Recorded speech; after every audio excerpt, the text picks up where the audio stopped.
I hope you're doing well. In today's video, I want to talk about change. So this week, the UK stopped using coal to generate electricity for the first time. So you may think, well, that's been coming for a long time, and it has. And what I think a lot of people aren't realizing is that the pace of change is accelerating more and more, and your ability to run a business in a world that's changing faster means that you have to adapt faster. So this is a big problem if you're in the energy sector, because we know that it's going to be dramatically different in 5, 10 years time than it is today. We've only got to look at what's happening in China. They're bringing so much solar on. Anyway, what I want to talk about really is this idea of, and I've talked about this before, is that when we stopped using horses and started using cars, the change was enormous. When we stopped using coal and started using gas to generate electricity, the change was enormous. And you can kind of see these changes coming, but they're always a bit of a surprise. And I think, and I've talked about this several times already, that the changes we're going to see with artificial intelligence means that you're going to have to be adapting to change faster. So as a leader, how do you adapt to change?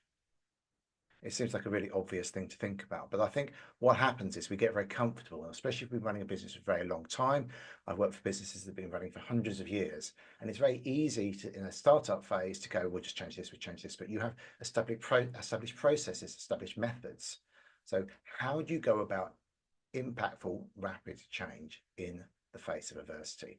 So I think the important thing is to recognize that it's coming and then dedicate people to figuring out what the business should do. So if you're looking at artificial intelligence, it's very important that you create some kind of policy. I've got some samples you can use. It's important that you put somebody in charge of it. And their role is not to decide everything that needs to be decided, because that's impossible. But the role is to find opportunities and record them. And then the management team can go through those opportunities with them and figure out which ones make sense to implement.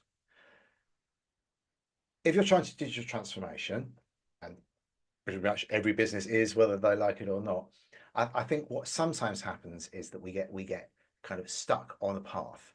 And this is a very important thing we change. So a good example is when Edison put in his first coal-powered lighting system, it lost an absolute ton of money. It wasn't successful. And after a few years, they closed it down.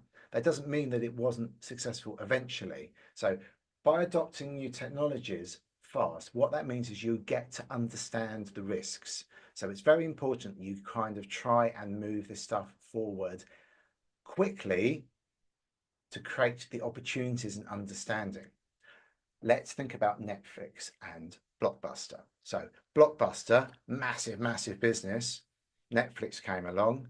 They weren't that different. You could post CDs, but then they eventually got the thing to work online. And Blockbuster weren't able to adapt fast enough.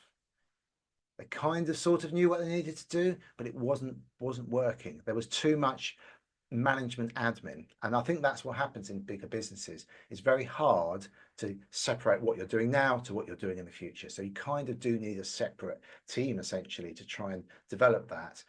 Or we could look at the banking industry. So in the banking industry, you've got these legacy banks. They've got really old systems. Some of them date back to the 1960s. Then you've got modern data processing which the challenger banks are able to use, which means that their service can be adapted much more rapidly. The information is much more up to date. What that means is that if you buy something from a challenger bank, you can find out what's happening immediately, whereas with some of these legacy banks, it takes a few hours or days in some cases. So what I want you to think about really with this is what am I doing to ensure that my business is going to survive for the next generations, if that's what you want to do? How am I adapting my work to fit with where technology is going? And that doesn't mean you should throw away the best things about your business, but what you do need to do is, like companies like Blockbuster failed to do, is think about where your business might be in 5, 10, 20 years time, and then just start experimenting with those areas, because if you don't do it, someone else will come along and they'll do it quicker. Now, that doesn't mean that you should suddenly adopt shiny new technologies throughout the business, because that will lead you to failure almost certainly. But what you should do is be ready. So when the technology becomes at the point where it's viable for everyone, so I suppose AI is at that point now, there's a lot of buzz around it.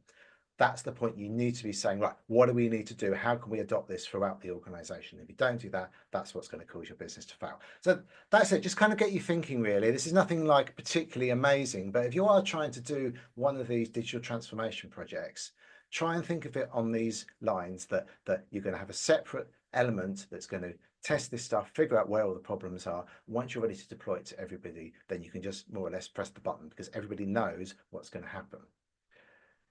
So not too early, not too late. That's all for today. Thanks very much for watching, and I'll talk to you soon. Thanks for watching.